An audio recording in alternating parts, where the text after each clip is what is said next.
Tidak habis pikir dengan keputusan PSSI, pelatih Jepang sampai kaget melihat PSSI tiba-tiba mendepak STY dari timnas. Moriyasu, dia pelatih luar biasa mengangkat Indonesia, tapi mereka melakukan keputusan buruk. Diincar lebih dari 20 klub dan negara, Shin Tae-yong jadi rebutan untuk gunakan jasanya. Malaysia jadi yang terdepan, bahkan rela batalkan kontrak dengan pelatih baru kemarin demi STY, Datuk Hamidin, dia pelatih bagus yang kami cari. Wah gawat, ternyata calon pengganti STY kabarnya adalah seorang pejudi di masa lalu. Netizen mulai khawatir jika ternyata resmi dan suatu saat bisa diatur mafia. Netizen, ya ampun, kirain penggantinya bakal kelas dunia, malah pelatih yang seperti ini.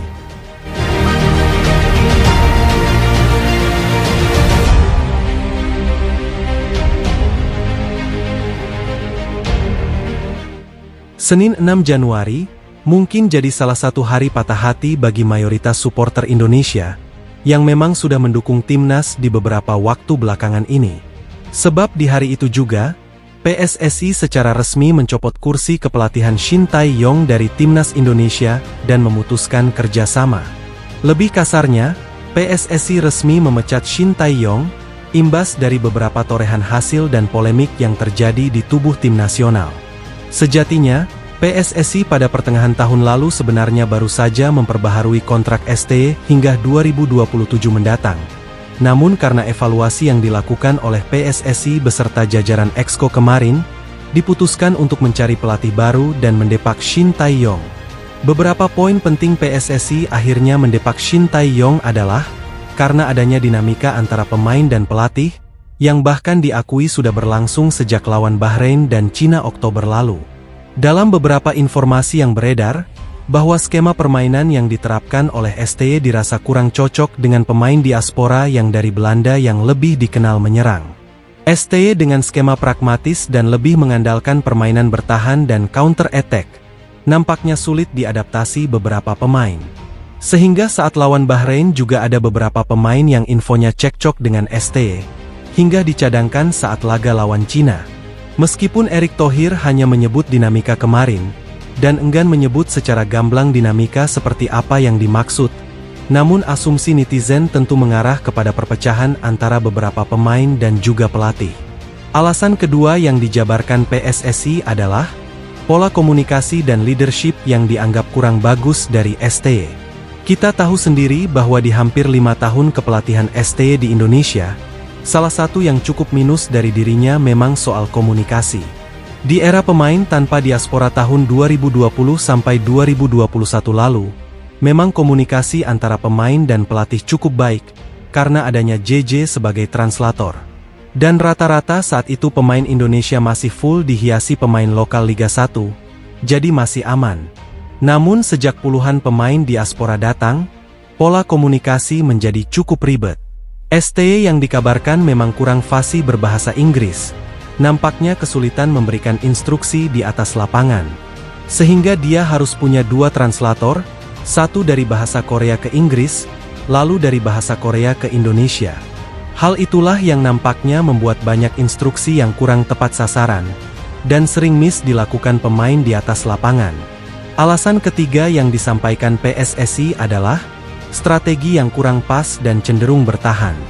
Kita tahu sendiri, bahwa strategi Shin Tae-yong dari awal melatih Indonesia memang cenderung bertahan dan mengandalkan serangan balik. Bahkan sebelumnya di Korea Selatan, dia juga menerapkan strategi yang sama. Sehingga strategi semacam itu nampaknya cukup berbeda dengan para pemain diaspora dari Belanda yang mengandalkan sepak bola menyerang.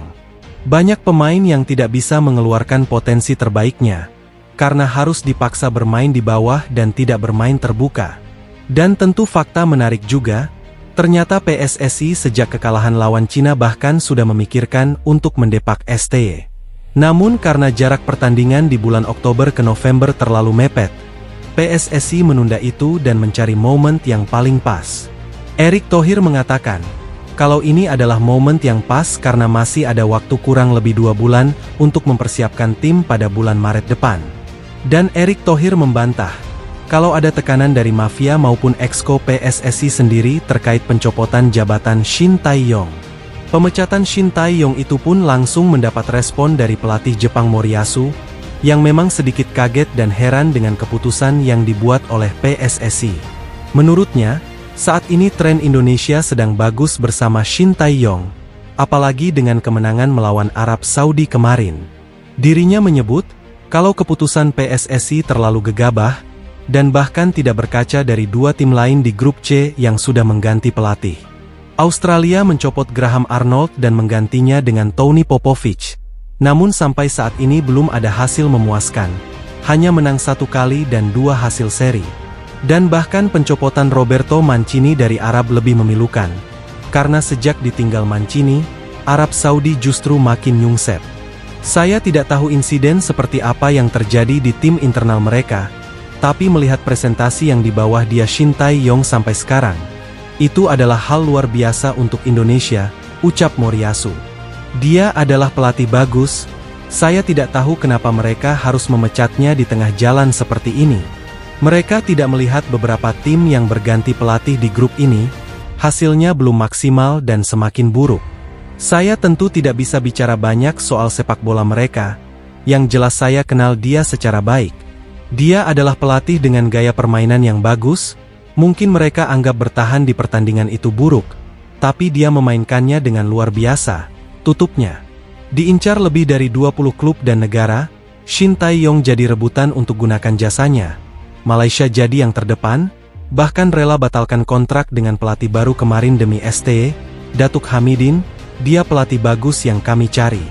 Setelah diputus kontrak oleh PSSI kemarin, beberapa tawaran langsung berdatangan kepada Shin Tae-yong untuk bisa menggunakan jasanya. Kabarnya, hingga Senin malam kemarin, sudah ada total 20 klub dan negara yang berminat dengan jasanya. Salah satunya adalah Timnas Cina, lalu beberapa klub dari Korea Selatan, dan yang teranyar adalah Timnas Malaysia. Malaysia memang baru saja merekrut pelatih asal Australia yaitu Peter Klamovski kemarin. Dirinya diproyeksikan mengganti Paul Marty di kursi kepelatihan sebelumnya. Namun belum sempat melatih, Peter Klamovski bisa saja digusur oleh Shin Tae-yong, yang mana pihak Federasi Sepak Bola Malaysia nampaknya sangat tertarik dengan pelatih berusia 54 tahun tersebut. Shin Tae-yong memang diputus kontrak secara sepihak oleh PSSI, dan tentu dispensasinya adalah adanya uang pesangon dan kompensasi. Namun FAM Malaysia saat ini masih memikirkan skema tentang minat mereka mendatangkan Shin Tae-yong. Entah nanti menjadikan Peter Klamovski sebagai dirtek, atau malah membatalkan kontrak. Tentu, kami tahu dia pelatih bagus bawa Indonesia lebih berjaya. Minat pendukung kami untuk membawa dia ke sini sangat luar biasa. Begitu pula dengan kami di federasi ada ketertarikan luar biasa. Tapi kami belum membicarakan itu secara serius, ucap Hamidin. Saya tidak berhak berbicara banyak. Kenapa akhirnya mereka mendepak Shin Tae-yong yang punya kinerja bagus? Mungkin mereka mau mendatangkan pelatih punya grade A bagus. Karena mimpi mereka ke Piala Dunia sudah dekat. Tutupnya. Wah gawat, ternyata calon pengganti ST kabarnya adalah seorang pejudi di masa lalu. Netizen mulai khawatir jika ternyata resmi dan suatu saat bisa diatur mafia.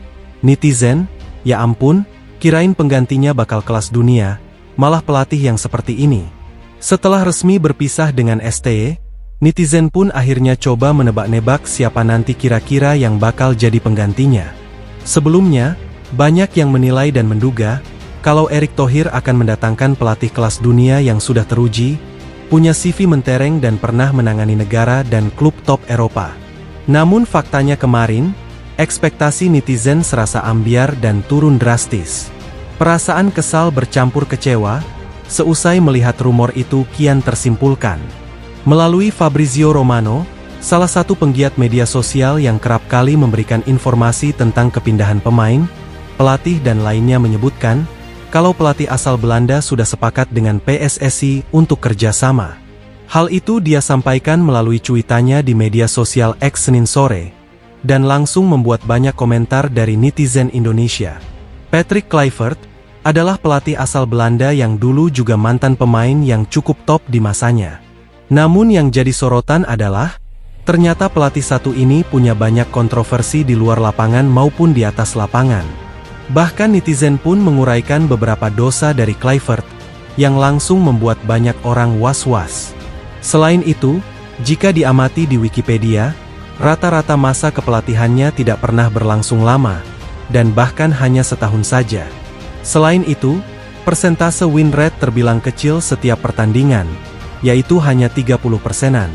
Berikut adalah beberapa dosa Patrick Kluivert, calon pelatih timnas Indonesia yang diuraikan netizen. 12 dosa besar Patrick Kluivert. 1. Tahun 2017 Patrick Kluivert memiliki hutang perjudian 16 miliar ke geng kriminal yang sedang diselidiki karena pengaturan skor. 2. Tahun 2018 dituduh terlibat kasus perjudian di Belanda. 3. Jadi dirtek PSG gak becus. 4. Disuruh Unai Emery datengin Ricardo Rodriguez malah liburan sampai lupa nego sama pemain. 5. Melatih Curaçao dibantai Bahrain, plus kalah lawan Australia yang akan jadi lawan timnas nanti. 6. Berkali-kali dipecat tim mediocre. 7. Win rate persentase 30%. 8. Mantan napi. 9. Tahun 2000 kasus penganiayaan di klub malam Belanda. 10. Melatih tim Turki cuma 6 bulan dipecat. 11. Salah masuk toilet wanita. 12. Tahun 2004 konflik dengan pelatih Barcelona. Wah, gimana pendapat kalian guys?